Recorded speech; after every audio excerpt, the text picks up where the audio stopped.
Seigneur. que ta présence est parmi Seigneur, je te remercie pour ta présence. nous sommes prêts à entendre ta voix. Parce que ta puissance est parmi nous, nous sommes prêts à recevoir par la foi. Parce que ta présence est parmi nous, nous sommes prêts à entendre ta voix. Parce que ta présence est parmi nous, nous sommes prêts à recevoir par la foi. Seigneur, je t'adore. Merci pour ta parole. Seigneur, Merci pour toutes les vies qui sont ici présentes. t'adore. Merci pour ce que tu as Seigneur, à communiquer à ton peuple.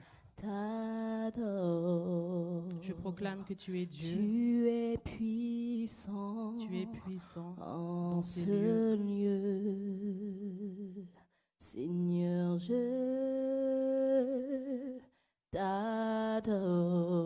t'adore. Tu es souverain. Seigneur, je Tu es élevé. t'adore. Seigneur, je t'adore. Merci pour ta présence. Tu Tu nous fais es l'honneur puissant de ta présence dans ces lieux. en ce lieu. Merci Seigneur pour ta parole. Merci pour ta sainte présence au milieu de nous. Je te loue et je te bénis. Que les cœurs soient bien disposés, comme la sœur Inocia l'a dit au début de la louange, pour entendre ta parole, comme la sœur Yolette vient de le chanter. Dans le nom puissant de Jésus-Christ. Amen. Amen. Amen, amen. Alors ce matin, tout a été dit dans les témoignages. Alors, tout a été dit dans les témoignages. Je répète, tout a été dit dans les témoignages. Ce matin, Dieu pose une question à l'Église. Que fais-tu de ce que Dieu t'a donné? Que fais-tu de ce que je t'ai donné? Quand un bébé naît dans ce monde, on lui apporte des cadeaux, n'est-ce pas? Jésus est né, on lui a apporté des présents.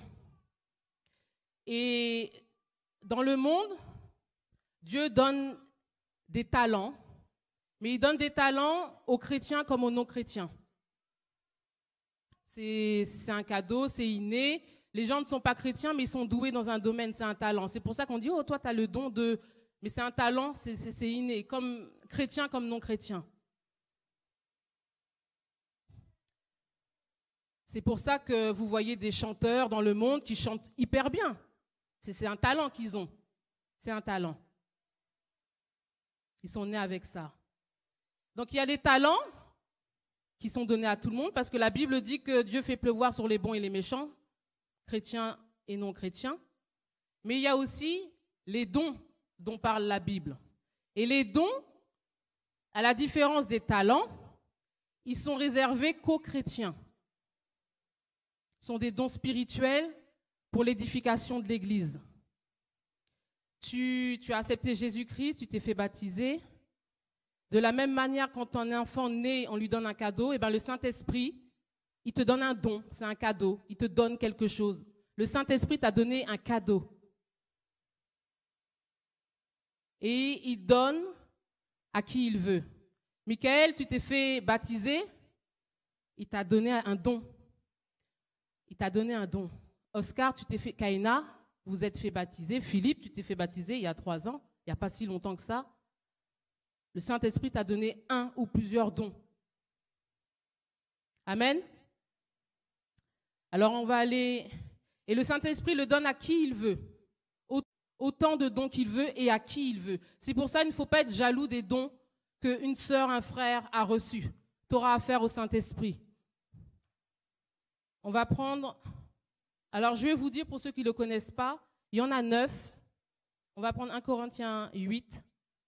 On va aller rapidement.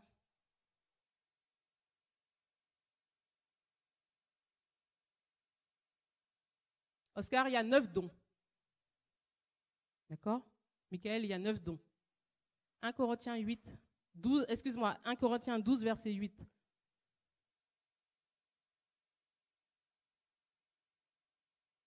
En effet, à l'un est donné par l'Esprit une parole de sagesse, 1, parole de sagesse. à un autre une parole de connaissance, 2, parole de connaissance. selon le même Esprit, à un autre la foi, Le don de foi, par le même Esprit, à un autre le don des guérisons, le don de guérison, par le même Esprit, Hmm. à un autre le don d'opérer des miracles, le don d'opérer des miracles, à un autre la prophétie, le don de prophétie, à un autre le discernement des esprits, le discernement des esprits, à un autre la diversité des langues, la diversité des langues. à un autre l'interprétation des langues. Et en 9e position, l'interprétation des langues. Un seul et même esprit opère toutes ces choses, les distribuant à chacun en particulier comme il veut. Tu t'es fait baptiser, tu es né de nouveau. Le Saint-Esprit t'a donné un don. Là, il y a marqué les distribuant à chacun. Donc, ça veut dire chacun, c'est tout le monde. Il n'y a pas une exception. Tu t'es fait baptiser, tu es né de nouveau, tu as accepté le Seigneur. Le Saint-Esprit t'a automatiquement donné un cadeau, un don. Chacun. Tu en as un. Si tu doutes, tu en as un. Au moins un. Donc, là, on voit la liste. La Bible nous présente qu'il y a 9 dons. Mais cette liste-là, elle n'est pas exhaustive. Elle n'est pas figée sur 9 dons. On va le voir dans 1 Corinthiens 12, donc un petit peu plus loin, au verset 27. L'apôtre Paul nous parle d'un don qui n'est pas mentionné. C'est le don de secourir. C'est pour cela qu'il y a les 9 dons de base. Et ce n'est pas fermé. Il y a d'autres dons. C'est pour cela que quand j'entends, oui, je fais ça à l'église, la cuisine, c'est pas quelque chose de... La liste des dons n'est pas limitée qu'à ces 9 dons-là.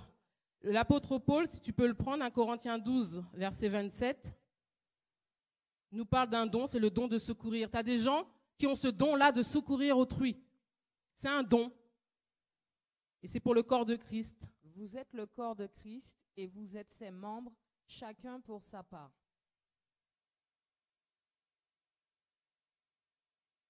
Et Dieu a établi dans l'Église, premièrement des apôtres, secondement des prophètes, troisièmement des docteurs, ensuite ceux qui ont le don des miracles, puis ceux qui ont les dons de guérir, de secourir, de gouverner, de parler diverses langues. Les diverses langues, on l'a vu, ils font partie des 9.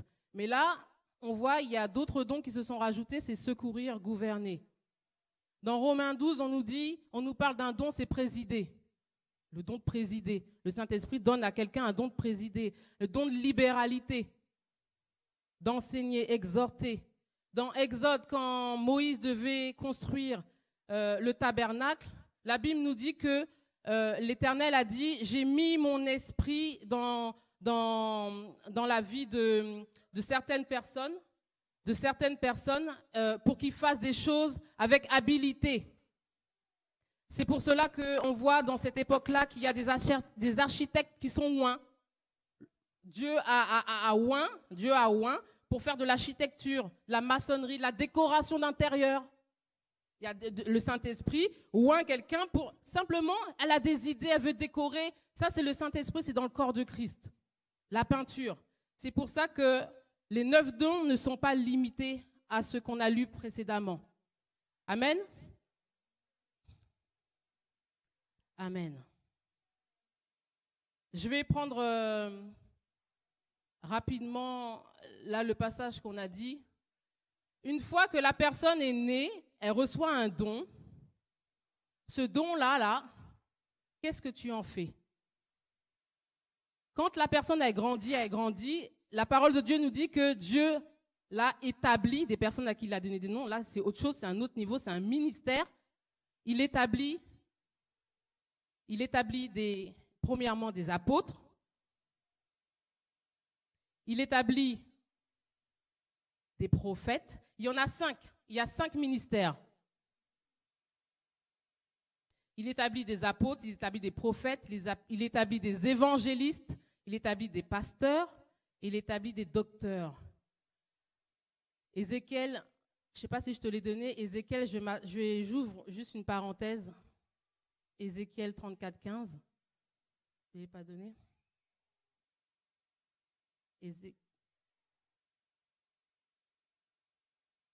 Ézéchiel 34, 15.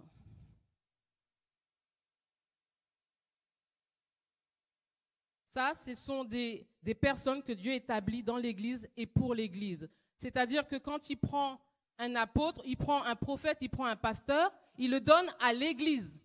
Qu'est-ce que tu fais de ce don que Dieu donne à l'Église? Là, en l'occurrence, il établit des pasteurs. On a un pasteur. Qu'est-ce que tu fais de ce pasteur? Oint par l'Éternel. 34, 15. Là, c'est l'Éternel qui fait des dons à l'Église par des ministères. Ton ministère est censé bénir l'Église. C'est moi qui ferai paître mes brebis. Un pasteur, il paie les brebis. C'est moi qui les ferai reposer. C'est lui qui les fait reposer quand elles sont trop agitées. Dit le Seigneur l'Éternel. Je chercherai celle qui était perdue. S'il y a quelqu'un qui n'est pas venu un dimanche, l'âme du pasteur va tout de suite appeler « Je ne t'ai pas vu aujourd'hui ». Ça, c'est l'âme d'un pasteur. Il s'inquiète. Je ramènerai celle qui était égarée. Je panserai celle qui est blessée. Dans l'église, il peut y avoir des âmes blessées. Le pasteur est celui qui a une écoute. Des fois, les brebis ont besoin de parler, elles sont blessées. Ont besoin d'être restaurées. Ça, c'est le rôle du pasteur. Et je fortifierai celle qui est malade. Mais je détruirai celles qui sont grasses et vigoureuses. Le pasteur doit être aussi ferme quand les choses ne vont pas.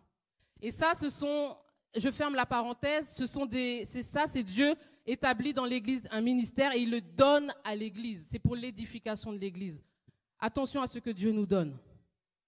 Je veux les paître avec justice. Amen, amen, amen. Alors, vous imaginez dans une église où une personne chante. Pendant qu'elle chante, il y a une personne qui prophétise. Pendant qu'une personne prophétise, il y a une personne qui guérit un malade. Il y a une personne qui opère. Mais vous imaginez l'église au top, remplie de dons. Une église remplie de dons. On aspire tous à ça. Une église remplie, avec des membres remplis du Saint-Esprit. Amen. Ça, c'est top. C'est top. Et le Saint-Esprit, quand il donne un don, quand le vent souffle, on ne sait pas d'où il vient, on ne sait pas où il va, et le vent va souffler aujourd'hui. Il a commencé déjà à souffler dans la salle. Et il y a un passage dans la Bible, c'est le passage de Daniel, j'ai pensé à Daniel. Quand il a intercédé auprès de l'Éternel, il a jeûné. Et la Bible nous dit que Gabriel était coincé pendant 21 jours. Mais ce qui est intéressant dans ce passage, c'est que Gabriel est oint, il a une mission, il a la mission d'apporter, de répondre aux prières, mais il était coincé. Parce que lui, ce n'est pas un ange guerrier, ce n'est pas son domaine.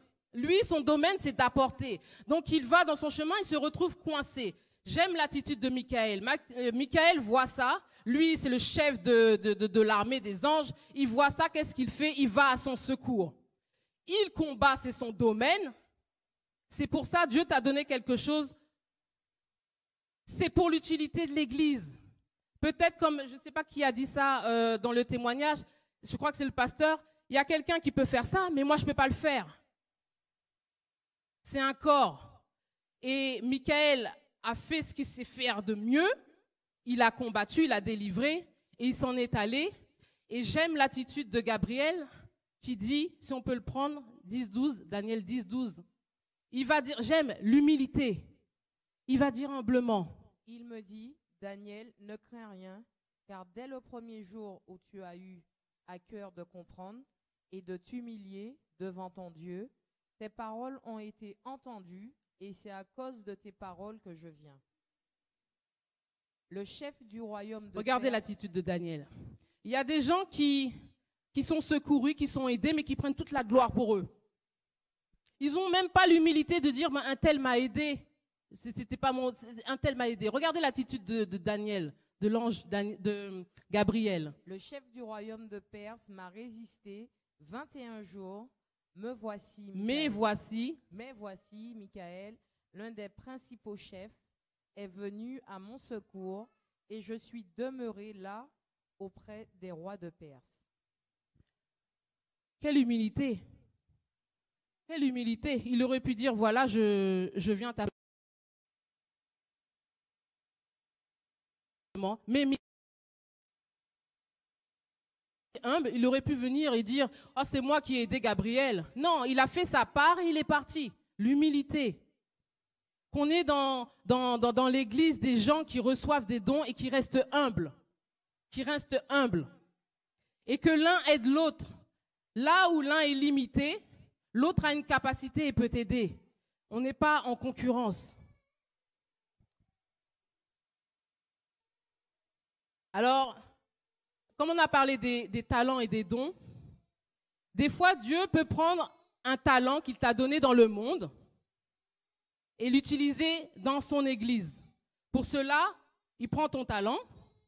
Si je prends par exemple Inocia, elle chantait dans le monde avant. Elle disait qu'elle n'arrivait pas à interpréter, mais elle chantait. Donc Dieu, elle vient à l'église, elle naît de nouveau. Dieu prend ce talent-là et maintenant il la oint pour que ce qu'elle faisait bien, qu'elle fasse mieux, qu'elle fasse des exploits pour la gloire de Dieu. Des fois, Dieu agit comme ça. Et des fois, non. Par exemple, David, Samuel l'a oint pour être roi, une onction royale, mais il n'était pas roi avant. Il n'était pas roi, c'était un berger qui était considéré comme le dernier de sa famille. Et Dieu donne des signes. Donc là, quand on est, le Saint-Esprit descend. On est d'accord? Là, on est dans l'Ancien Testament. Dieu oint David pour l'onction royale, mais il ne l'est pas encore. Et après, Dieu peut créer des circonstances. Dieu peut créer des circonstances pour que ce qu'il t'a donné puisse se voir. Donc, il a créé une circonstance. Qu'est-ce qu'il va faire? Donc, il a reçu quelque chose, mais en tout cas, là, il va apporter de la nourriture à ses frères, d'accord, à l'armée. Donc, c'est quelqu'un qui va apporter de la nourriture. Il a été oint, mais il va apporter de la nourriture. Et pendant qu'il est en train de faire son service, c'est pour ça que si tu ne sais pas ce que l'Éternel, le Saint-Esprit t'a donné comme don, va dans un service. Va dans un service et ce qu'il t'a donné va se révéler à un moment donné. Donc, il était en train de servir, apporter de la nourriture à ses frères, à l'armée. Et une occasion s'est présentée, Goliath. Et là, tout le monde a vu ce que David a fait, a tué l'impossible, alors que tout le monde était paralysé. Il y avait là déjà une âme de guerrier, une onction royale qui était là et à la vue de tout le monde. Moi, je me rappelle, c'est pour ça cette semaine, j'ai rigolé avec le Saint-Esprit.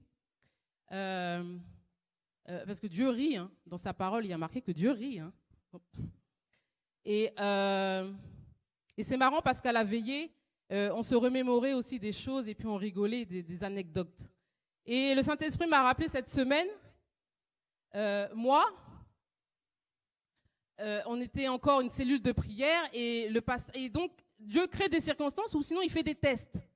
Et il a dit, le Saint-Esprit m'a fait rappeler ça. Donc, dans une réunion de prière, il a dit à la sœur Inocia, bon, tu vas exhorter la semaine prochaine. Donc, la sœur Inocia, bon, un petit peu paniquée de quoi. Donc, le pasteur lui dit, bon, ben, parle de ce que tu fais. Donc, la louange. Donc, la semaine d'après, elle a apporté son exhortation. Et quand elle a fini, j'ai rigolé parce que je me rappelle, je me vois aussi sourire. Quand elle a fini, elle avait dit « c'est tout ». Et puis le pasteur a dit « bon, Inosa, tu as fait 5 minutes ». Heureusement que j'avais préparé quelque chose. Et la situation m'avait fait rire et j'ai rigolé avec le Saint-Esprit. Et il a dit « Nathalie, la semaine prochaine, tu vas faire ». Bon, pas de directive ni rien. Donc la semaine prochaine, je dis ce que j'ai reçu. Je commence. Et je me rappelle, le pasteur était en face de moi et je commence, je lâche une bombe là. Je sais plus, j'ai lâché une parole. Il était assis, il s'est redressé. Et j'ai dit, bon, je continue. Et après, quand j'ai fini, je dis Amen. Et puis, Inosa, ça m'a fait penser, j'ai rigolé. Après, j'entends, waouh! Waouh! J'ai chronométré. T'as fait 30 ou 40 minutes. Waouh! Et puis, je la regarde. Je dis, bon. Et le soir, le pasteur me dit, deviens pasteur. Bon, j'ai compris qu'il voulait dire que c'était bien. J'ai traduit ça comme ça. C'est ça. Ça voulait dire ça. Bon, ok. Et très peu de temps après, il me dit, est-ce que tu veux pas encore exhorter? Mais moi, à l'époque, non. Je venais de naître. C'était juste, on m'a demandé de faire un truc, je l'ai fait et puis basta. Donc, je me rappelle, je lui ai répondu, arrête. J'ai dit, arrête Tibouk, arrête. Et du coup, il n'a pas insisté. Des mois passent, des années passent, mais c'était un signe. Le Saint-Esprit m'a dit, c'était aussi un signe. Et deuxième signe, il y avait pendant la veillée, il y avait des temps de partage. Avant, on faisait ça. On prenait un thème, on envoyait à tout le monde réfléchissait, et puis après, on partageait, on échangeait durant la veillée. Un thème ou un verset. Donc, il m'a dit, tu vas conduire le moment de partage à la veillée. Ok. Donc, moi, j'ai un thème, j'ai plein de passages, donc j'envoie à tout le monde. Et puis, arrivé à la veillée, Inosa qui dit, ouh là là, il y avait tellement de versets, j'ai tourné, je la revois en train de faire ça, j'ai tourné, ouh là là. Et puis, à la fin, le pasteur qui me dit, mais en fait là, t'as tout mâché le travail. C'est comme ça qu'on fait une prédication. Deuxième signe, mais j'ai pas porté attention. Hein. C'est Saint-Esprit qui m'a rappelé ça. Ah bon, ben, ok. Donc en fait, pour moi, j'avais mal fait le partage en fait. Mais c'était un signe. Troisième signe. Avant, au culte familiaux, on faisait la Sainte Seine. Et ce jour-là, je reçois mais trop de choses. C'était trop. Et je me dis, mais Saint-Esprit, ça vaut au moins une demi-heure. J'ai pas le temps. Je comprends pas là. J'ai dit là, ça me dépasse. Pourquoi est-ce que je reçois ça et j'aurai pas le temps? Je comprends pas. Et donc, je fais ma louange, mais je suis dans cette interrogation. Je sais même pas comment je vais faire la Sainte Seine avec tout ça. Comment condenser tout ça. Et puis, à un moment donné, c'est pour ça, quand toi qui es appelé à la louange, tu reçois un don. La Bible dit que c'est le don d'opérer, donc dans la louange. Tu es à même de savoir quel chant prendre. Dans la salle, il y a quelqu'un qui a besoin d'entendre des chants. Delphine l'a dit, il y a des situations. Et ce jour-là, moi, j'étais là dans mon interrogation pendant la louange. Comment je vais faire pour la Sainte Seine? Comment je vais faire pour la Sainte Seine? Et puis à un moment donné, je me tourne et je ressens dans mon cœur d'aller voir Altagrace. Altagrace, et je lui dis, ça va? Et là, ça n'allait pas du tout. En pleine louange. Hein. J'ai 0 témoignage. Et elle était en panique, mais elle ne vivait pas la louange parce qu'elle était vraiment en panique. À l'époque, elle se disait, mais comment je vais faire? Et puis là, j'ai compris. J'ai dit, ok, Saint-Esprit, j'ai compris. Alors je lui ai dit, il n'y aura pas de témoignage, il n'y a pas de témoignage. Et puis donc là, j'interviens. Je lance ce que j'ai reçu. Une parole d'édification pour le pasteur, qui était là à ma droite, je me souviens. J'ai parlé, je l'ai regardé, il a baissé la tête, il a reçu cette parole. J'ai parlé au moins pendant une demi-heure, parce que du coup, il n'y avait pas de témoignage. J'ai un chant, je le lance. La sœur, il y avait une sœur qui était là, elle était en larmes. Elle était en larmes pendant ce temps-là. Et là, le pasteur, après, à la fin, qui a dit, bon, dorénavant, au culte familial, je vais m'asseoir et je vais laisser là. Mais ça, c'était des signes. Vous voyez? Donc, si tu ne sais pas quel est ton don, fais quelque chose. Le Saint-Esprit va mettre en lumière ce qu'il a mis en toi. Il va le révéler à un moment donné. Ou sinon, le pasteur, il fait des tests. Il lance. Des fois c'est bon, des fois c'est pas bon. C'est des tests. Mais le Saint-Esprit va mettre en lumière. Moi, jamais j'avais pensé que je serais là. Mais jamais, hein. Je vous le dis, jamais. Jamais, jamais.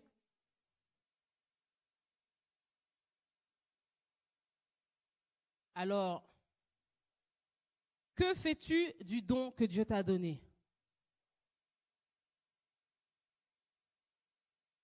Il y en a qui savent ce qu'ils ont reçu, mais ils ont peur. Ils ont peur.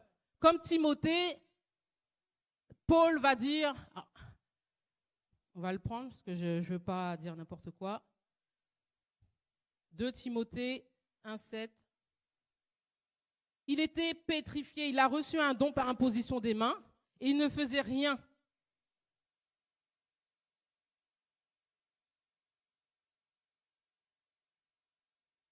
Car ce n'est pas un esprit de timidité que Dieu nous a donné, mais un esprit de force, d'amour et de sagesse. Donc, son don était paralysé à cause de la peur. Mais on a un passage dans la Bible, dans Matthieu 25, qui nous parle de ça. Donc, c'est des talents. Mais comme c'est une parabole, là, c'est un don, c'est pour l'Église. Mais on appelle ça talent. Matthieu 25, 14. À cause de la peur. Tu as un don, mais tu as peur. Il en sera comme d'un homme qui, partant pour un voyage, appela ses serviteurs et leur remit ses biens. Alors, attends, excuse-moi, je vais paraphraser. Donc, il y a un serviteur qui va donner des talents. À un, il va donner 5 talents. À un autre, il va donner 2 talents. Donc, vous imaginez, par exemple, le Saint-Esprit qui donne 5 dons à quelqu'un. À un autre, il donne 2 dons. À un autre, il va donner 1 don. Et il part. Aussitôt, celui qui avait reçu les 5 talents s'en alla, les fit valoir, et il gagna 5 autres talents. Pareil pour celui qui en a reçu 2. Mais la Bible nous dit que celui qui en a reçu qu'un, il va faire quelque chose par peur. Qu'est-ce qu'il va faire? Il va le cacher. Dieu te donne un don, tu le caches par peur. Et la parole de Dieu nous dit que on va appeler ce serviteur-là méchant serviteur. Allez, je le rejette. Tu as un don, tu ne veux pas laisser le Saint-Esprit l'utiliser. Le Seigneur, c'est la Bible qui le dit, rejeté à cause de la peur. Il y en a qui ont un don mais qui le négligent. Dieu n'est pas dans la négligence. Dieu n'est pas dans la négligence. Tu n'es ni froid, tu es tiède, tu es là, tu négliges, tu as ça, mais tu négliges. Un peu plus haut, on nous parle des vierges sages et des vierges folles. Elles ont négligé l'huile qu'elles avaient. Hein? Elles négligent. J'ai reçu, mais tant pis. Jusqu'à quoi? Ce que la Bible nous dit qu'elle n'avait plus d'huile. Ça veut dire que le don que tu as, il y a une onction. L'onction diminue. Paul a dit à Timothée, l'onction diminue et peut partir. Dieu ne se repent pas de son don, de son appel. Tu es là, tu as reçu, mais il n'y a aucune productivité. Aucune. Pire, il y en a un là dans la Bible qui a reçu quelque chose. C'est une onction royale. Il a reçu pour régner. Et à cause de sa désobéissance, Saül, l'Éternel dit que j'ai rejeté. Je l'ai rejeté. Je l'ai rejeté. Après l'avoir rejeté, il est toujours roi. Ce n'est pas parce que l'onction est partie qu'il n'est pas roi. L'appel est toujours là. il est toujours roi. Mais il n'a plus l'onction qui va avec pour le faire gagner des combats. Et tout ça pour dire quoi? C'est que quand l'onction vient sur quelqu'un, je crois que c'est Altagrace qui l'a dit, mais que l'onction trouve en toi un cœur sale, qu'est-ce que tu vas faire de ce don-là? Le don, tu vas utiliser ce don-là d'une manière mauvaise. Saül, qui avait reçu ce don-là, il était toujours roi. Après, qu'est-ce qu'il a fait? Il s'est mis à jalouser David. Il a utilisé son onction royale. Il était roi, il était toujours roi. Mais pour faire quoi? Pour tuer David. Pour tuer David. Et il y a des gens qui utilisent mal l'onction. Ils ont reçu, hein, que ce soit quelqu'un qui apporte la parole ou quelqu'un qui chante. Elle va chanter. Mais qu'est-ce qui va se dégager de ça? Des fois, c'est des cymbales. C'est du bruit. L'onction n'est plus là. Et l'onction se trouve avec quelqu'un qui a un cœur corrompu et se trouve à faire des choses. Il utilise ce que Dieu lui a donné pour faire le mal. Sinon, on utilise l'onction pour ses propres intérêts, pour se faire voir. Je parle bien, je chante bien, je fais bien style, à manger, je fais bien la technique, pour se faire voir. Dieu n'est pas dans ça.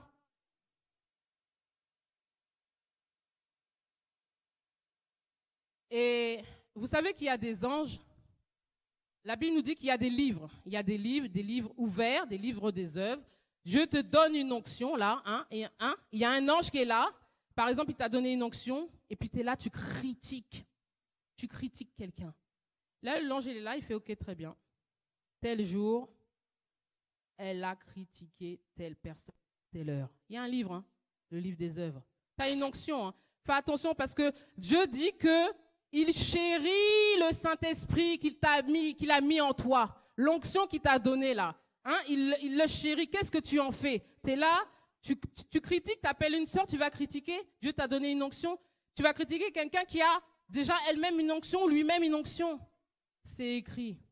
Tu es là, c'est toi qui as reçu ou qui est chargé de balayer la salle et tu boudes. Pourquoi c'est toujours moi? Voilà comment tu utilises ce que Dieu t'a donné. En boudant. Pourquoi c'est toujours moi? Dieu va demander des comptes. Il y a une chanteuse qui avant chantait à l'église. Et regardez ce qu'elle a fait de ce que Dieu lui a donné. Elle a changé de bord. Et dans une de ses chansons américaines, elle dit carrément, avant je chantais pour l'autre, maintenant je chante pour toi. Le talent est toujours là, hein. Elle chante bien, mais regardez ce qu'elle en fait. Regardez ce qu'elle en fait. Le cœur, là, a une grande responsabilité. Tu as une grande responsabilité avec le don que tu as donné. Tout le monde a reçu au moins un don. Et Dieu a déposé en toi parce qu'il t'a fait confiance. Il t'a fait confiance. C'est de ta responsabilité. J'ai aimé Altagrace qui a dit je veille sur mon cœur. J'ai aimé cette attitude-là. J'ai aimé. Facilement, on laisse rentrer. J'ai aimé ce que tu as dit aussi, Valérie. Tu fais attention à ton cœur parce que le cœur peut être touché. Mais combien de fois? Allez.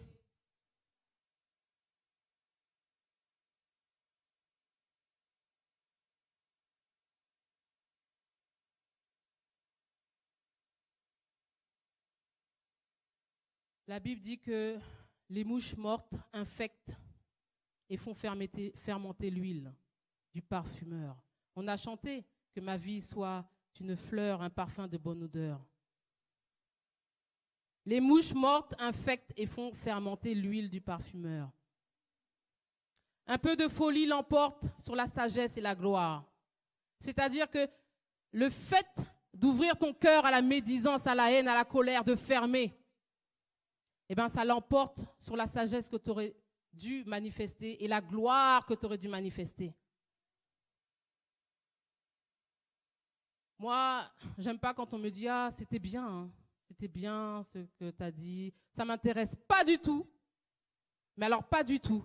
Je préfère que quelqu'un me dise « Oh, ce que tu as dit là m'a touché. » Et que la vie change, qu'une mentalité change.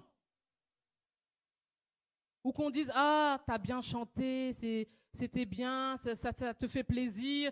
Ah, c'était bien, hein, c'était bien. » Et le Saint-Esprit te regarde et il voit que tu as voulu te montrer. Tu ne l'as pas consulté. Tu as fait ton show. Et il est triste dans son cœur. Non, il t'a oint pour que tu dises ce qu'il t'a dit de dire. Il t'a oint pour que tu prennes le chant adéquat pour le peuple.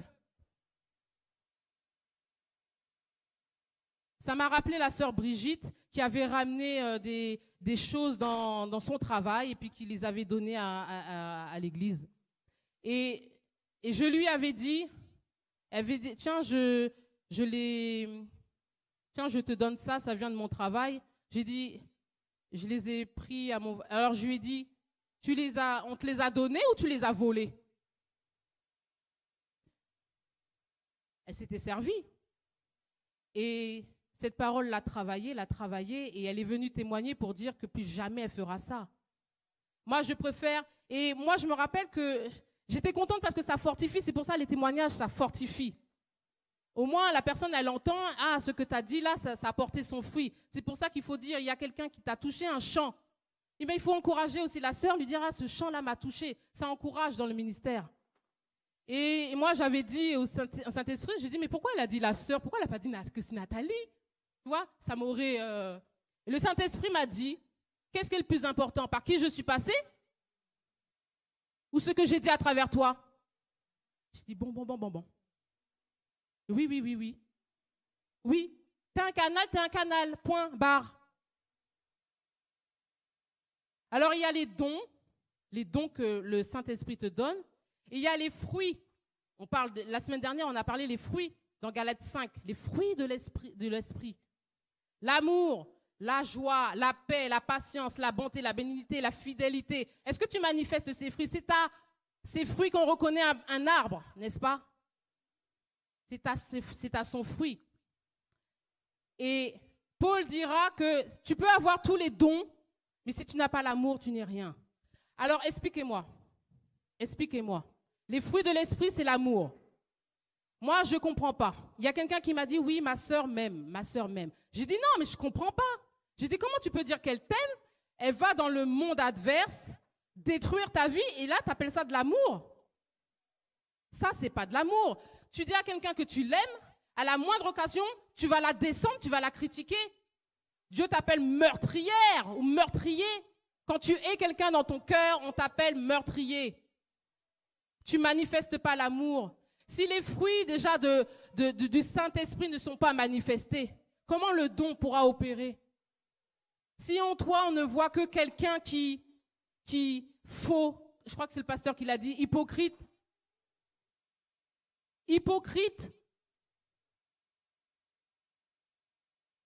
Tu manifestes, là partout où tu vas, il y a du discorde, il n'y a pas le fruit de la paix. Que fais-tu du don que le Saint-Esprit t'a donné?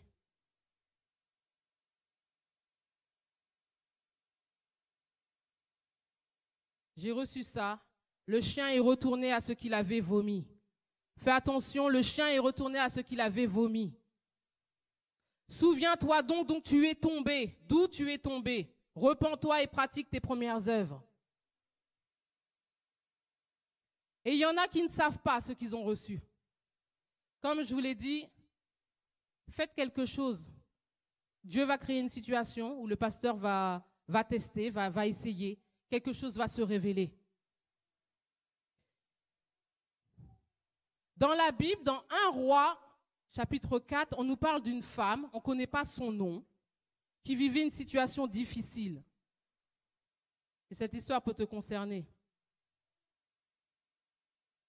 Si tu vis une façon, il y a des hauts, il y a des bas. Si tu es dans une période où il y a des bas, sache que le malheur atteint souvent le juste, mais l'Éternel l'en délivre. Toujours. On l'a chanté. Christ est dans la barque, reste tranquille. Garde la foi, reste tranquille. Il y a des gens qui ne savent pas ce qu'ils ont reçu. Mais ils savent une chose, c'est Christ en moi, ils connaissent ce passage, Christ en moi, l'espérance de la gloire. Vous savez ce que veut dire Christ? Le oint de Dieu.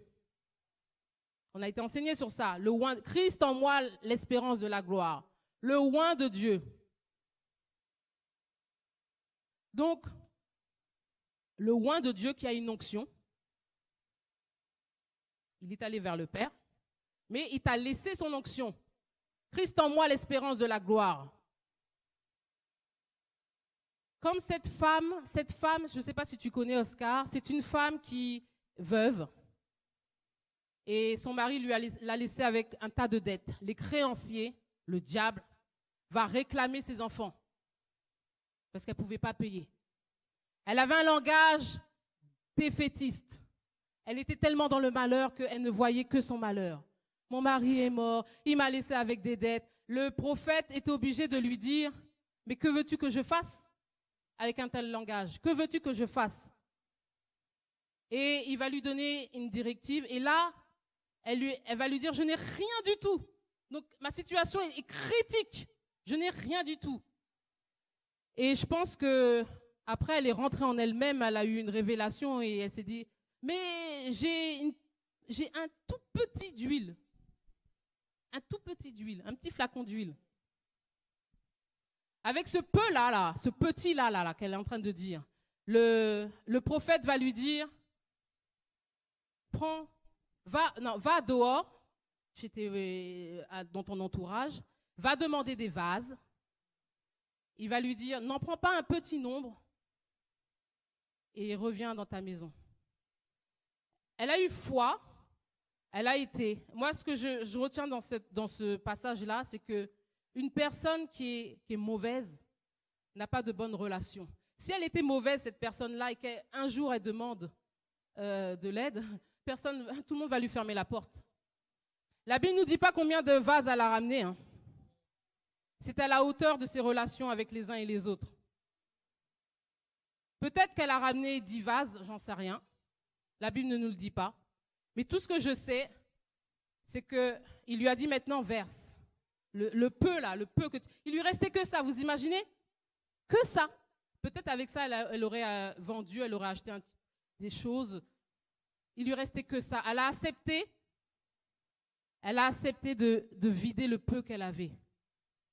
Et la Bible nous dit qu'à un moment donné, il n'y avait plus de vase et elle dit, donne-moi encore un vase à son fils.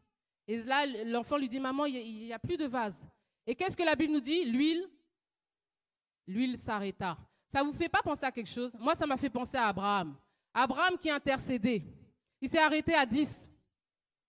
Il s'est arrêté à 10. Dieu s'est retiré. Dieu s'est retiré.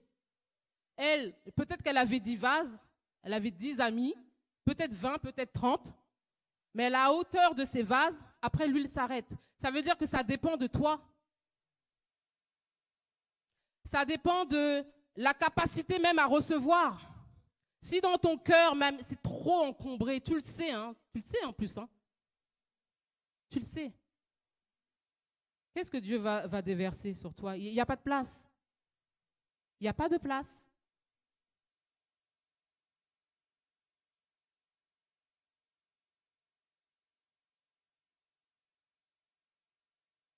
Dieu donne toujours pour fructifier et multiplier. La femme, elle a accepté de payer le prix, de donner le peu qu'elle avait. Toi, est-ce que tu es prêt à payer le prix pour faire le tri dans tes relations? Faire le tri dans ton comportement?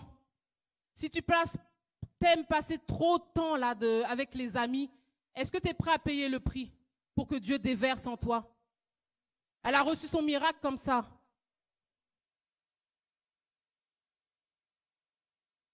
Il y en a un autre, parce que là, elle a payé un prix. Hein. C'est dit comme ça, mais c'était quand même ce qu'elle avait. Dans la Bible, on nous parle d'un petit enfant, la multiplication des pains et des poissons. Il y avait toute une foule, personne n'avait ramené à manger, il n'y avait qu'un petit enfant qui avait prévu, sa maman avait prévu 2 pains, 2 poissons et 5 pains pour ce temps-là d'évangélisation. Sa maman avait été prévoyante. Et il se trouve que personne n'avait pris à manger, tout le monde s'inquiète parmi les apôtres, mais il y a la foule comment on va leur donner à manger? Et Jésus était en train d'enseigner parce qu'ils étaient en train de trouver des solutions ailleurs. Il faut qu'on aille au village voisin. Non, Jésus dit, donnez-leur vous-même à manger. Il y avait une prédication, qu'as-tu dans ta maison? Mais tout est en toi. Tu as le Saint-Esprit qui peut te donner ton miracle, ta solution. La femme là, elle n'avait rien, elle avait tout perdu, elle avait un langage, mais elle avait cette petite huile. Les solutions pour l'Église, elles sont ici, mais Dieu t'attend. C'est peut-être une solution pour aller ramener des âmes, une solution financière, mais qu'as-tu dans ta maison? Et le petit enfant a accepté de donner ce qu'il avait. Il a accepté, ce n'était pas facile, hein? Peut-être qu'il avait faim sûrement. Et c'est avec ça que le Seigneur Jésus a multiplié et au-delà. Est-ce que tu es prêt à faire un sacrifice? Est-ce que tu es prêt à rentrer en toi-même? Est-ce que tu es prêt à délaisser certaines choses? Est-ce que tu es prêt à faire de la place pour le Saint-Esprit? Que fais-tu de ce don? Il y en a qui sont attachés à l'huile de leur confort, qui ne veulent pas plus. Élargis l'espace de ta tente, élargis. Maintenant, je fais ça, maintenant, je veux plus maintenant, je veux plus. Est-ce que tu es capable de dire au Seigneur, je veux plus, je veux plus, je veux plus de toi? Je ne te ramène pas 20 vases. Si tu demandes, admettons, dans ta tête, tu peux recevoir 50 membres, mais demande-en 100. 100. Élargis l'espace de ta tente, élargis ton cœur, fais de la place. Mais si ton cœur est encombré, Dieu ne va pas déverser. Quand il dit, mais qui enverrai-je? Mais qui enverrai-je? Je t'ai tout donné. Dans les messages, dans les veillées de prière, dans les réunions de prière, on reçoit encore. Mais le Seigneur te dit, mais qui enverrai-je? C'est terrible. Qui enverrai-je? Tu peux pas. Tu peux pas. Tu peux pas parce que tu es resté bloqué là dans ton orgueil, dans ton cœur fermé. Qui enverrai-je alors que je t'ai donné? Ésaïe, à un moment donné, s'est repenti. Il a dit, j'ai péché. Tes mains ont touché mes lèvres. Il s'est repenti. Et il a dit, me voici, Seigneur. Envoie-moi. Il a reconnu son état. Il s'est repenti et il a dit, me voici. Dieu a investi en toi. Dieu t'a donné quelque chose. Ce n'est pas pour qu'il dorme. Chante, ma sœur. Il t'a donné, n'aie pas peur. Nettoie ton cœur.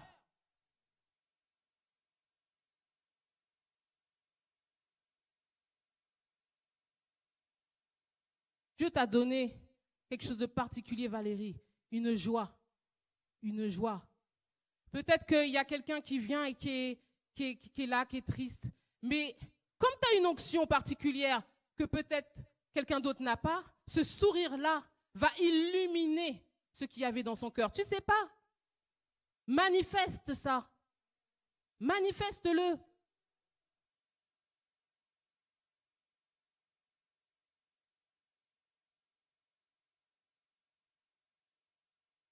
On va incliner la tête, le temps passe.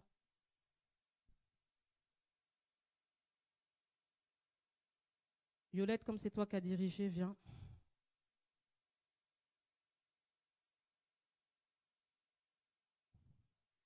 Attention, hein, l'onction peut partir, l'onction peut te rejeter. Alléluia. Et t'inquiète, hein, si tu ne veux pas, il y a des décisions à prendre maintenant, sérieusement. Dieu s'en réserve 7000 autres et qualifiés. Amen. Ne sois pas comme Saül après qui devient jaloux et qui a détourné son onction dans le mal et est mort à la fin. Là, le temps est arrivé pour que l'Église passe à une autre dimension. Tu es responsable du don que Dieu t'a donné. Ne le néglige pas. Recherche-le si tu ne sais pas.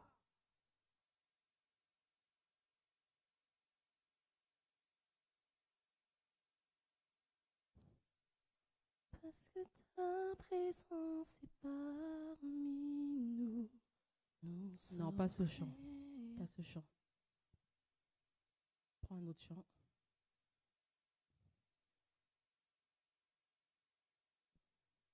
Chante, ma sœur. à la croix, je me prosterne, où ton sang coula pour moi. Aucun amour n'est plus grand. Tu as gagné sur la mort. Ta gloire Dieu remplit t'aime les lieux très hauts. Et Dieu a investi en toi. Rien ne Il envoie des peut nous messages. séparer. Il utilise le pasteur. Que fait-il du don pastoral qu'il a donné à l'Église? À la croix, je me Que fais-tu d'une sœur qu'il a donnée pour l'édification de l'Église, d'un frère? Aucun amour n'est plus Il chérit grand. l'esprit qu'il a déposé en toi. Tu as gagné sur la mort. Jésus a gagné sur la mort. Croix remplit les Fais comme lieux Altagrace. très hauts. Décide de garder ton cœur. Rien ne peut Les temps là sont nous sérieux. séparer. Si tu ne réponds pas, me voici, Dieu va passer à quelqu'un d'autre. Tu traces un chemin. Si tu ne décides pas, Dieu va passer à quelqu'un d'autre. Et des gens qualifiés. Tout accompli. Tu déchires le voile, tu traces un chemin. car Peut-être tu que as il y a des accompli. temps de prière. Il y a des temps de Déchire prière le que tu dois faire, voile, mais qu'il y a tu trop de traces distractions un dans ton cœur. Trop de distractions dans ta vie. Car tu as tout Fais le tri. accompli. Peut-être que il y a des choses que tu ne vois pas encore dans ta vie que tu réclames. Demande au Seigneur de nettoyer ton cœur, de te les faire voir comme il a fait voir à Altagrace. Les temps sont sérieux. Accompli. À la croix, je me Prosterne-toi à la croix. Repens-toi comme Ésaïe. Si tu as peur, ranime le don qu'il t'a donné. Ranime-le. L'Église en a besoin. Tu as gagné sur la mort. Jésus n'a pas fait ça pour rien. Les lieux très hauts, et rien ne peut nous séparer. C'est un message qui t'envoie. Que fais-tu de son don, de son Saint-Esprit, de l'onction qu'il t'a donnée? Tu traces un chemin.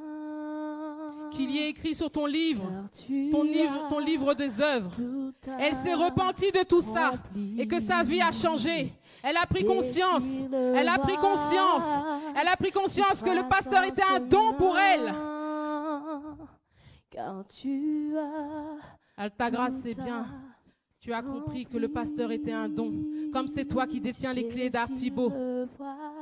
Je t'encourage encore et encore et encore.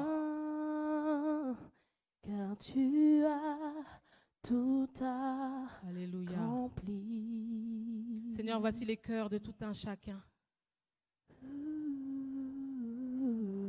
Que ceux qui ont peur, Seigneur, que tu les remplisses de ton esprit de force. Pour qu'ils œuvrent pour toi et pour ta gloire. Pour ceux, Seigneur Dieu, qui ont laissé la folie dans leur raisonnement l'emporter. Que tu puisses, Seigneur Dieu, qu'ils puissent rentrer en eux-mêmes. Se repentir, sincèrement, c'est une démarche personnelle. Oh Seigneur, tu vas venir, tu vas courir à plein pied dans leur cœur. N'est-ce pas 2019, la réconciliation? Seigneur, merci. Merci pour ce que tu nous as donné à notre nouvelle naissance. Merci, Seigneur Dieu, pour nos vases qui s'élargissent. Merci pour l'huile, Seigneur Dieu, que tu déverses dans nos cœurs. Merci, Seigneur Dieu, parce que je ne veux pas utiliser un vase rempli d'huile qui est ancien. Je veux un nouveau. J'élargis l'espace de ma tente. Merci pour la dimension dans laquelle tu vas amener l'Église, Seigneur.